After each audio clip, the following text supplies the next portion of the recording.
Alright guys, this recipe starts out with our large bundt cake pan, and I sprayed it with butter flavored cooking oil, or you could use regular vegetable oil or canola oil. Okay, so what we're doing here today, I have a couple packs of these Pillsbury cinnamon rolls with cream cheese icing. Okay, so we're going to start out with a couple of rolls of these here, and we're going to line the bottom of the pan with these biscuits. Okay, and what I'm going to do, I think here, I'm going to try to go for kind of a V shape in here if I can, because we're going to put some filling in here. All right,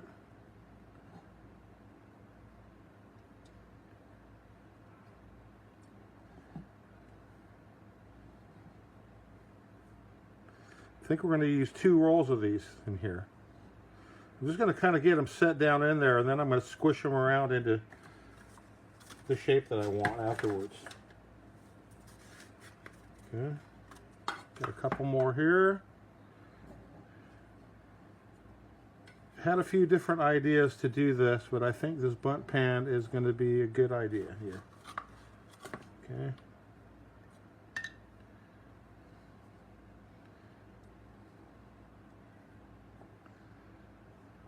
Alright, and we got one more left in here.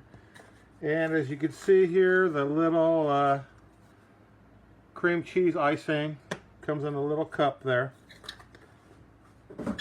There's 1 cup in each of these packages. Okay, so we're going to save that for when we're all finished here.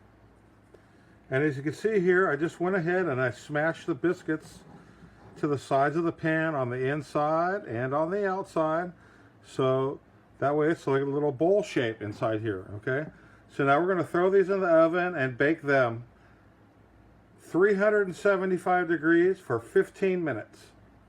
So now for our filling, I am going to use your basic 8-ounce cream cheese square. Okay, and I've already let this sit out for an hour or so and get it a little bit closer to room temperature. And kind of break it up a little bit in here before we mix in our next ingredient. Okay, so now we're going to use a can of apple pie filling. This is cinnamon apple pie filling. Okay, we're going to mix this stuff all up with the cream cheese. Don't worry if you break up the apples, that's part of the idea here. Just going to kind of smush it around.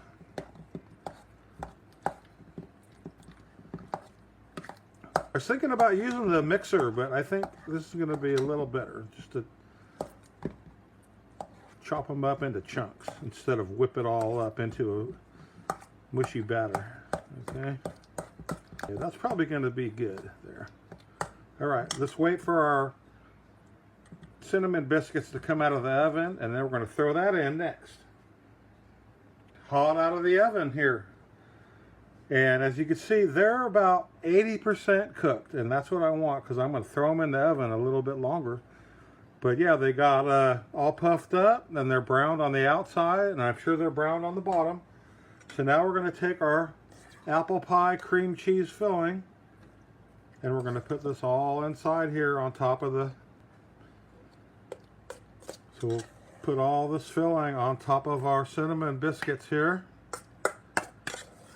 Okay, just kind of spread these around a little evenly. Finally, we have all of our apple and cheese on top of the cinnamon rolls. I've got 1 cup of brown sugar and some crushed pecans. Okay, we're just going to mix these all up on here, and this is going to be our final topping on top of this stuff. Make sure that your brown sugar is broken up and not too chunky here. I forgot to do that earlier. Usually I'd have that all prepared for you here. Okay, we're just going to go for it here. Might have a couple of chunks, but that's okay. So we're just going to spread this stuff around. Brown sugar and pecans. Oh man, this is going to be good. Now what we're going to do is we're going to bake it for another maybe 5 or 10 minutes just to melt all this stuff together. And it's going to be good stuff. Look at that. A lot of sugar in this thing, so be careful you don't overdose on the sugar. And then don't forget, we're still going to put the cheese sugar icing on there afterwards after that. Okay, back into the oven it goes. Alright, that was 10 more minutes at 400 to toast up those nuts and melt the sugar somewhat. And actual bake time on the biscuits was 20 minutes at 375 because we did a double load on there, okay? And as for the frosting, I set this on top of the oven and kind of got it warmed up a little bit so it's easy to pour out. Because this stuff is pretty thick, you know, you have to store this stuff in the refrigerator. So that's 1 cup full. We still have 1 more. Maybe we'll do some little zigzaggies here. Back and forth. And I'll tell you what, my game plan on this stuff. Although you could dig in and eat this stuff warm, I like to eat it cold. I'm going to throw this in the refrigerator. So it'll be like a cold apple pie. But if you like it hot, you can always put it on a plate and microwave it for 1 minute and it'll be all melted up and nice and gooey again. But so there you have it right there. Kind of an apple pie rendition of cinnamon biscuits. Okay, everybody, try this at home. It's so simple to make. Doesn't cost much and you'll have a delicious dessert for the whole family. All right, thank you, everybody. We will see you next time. Bye-bye.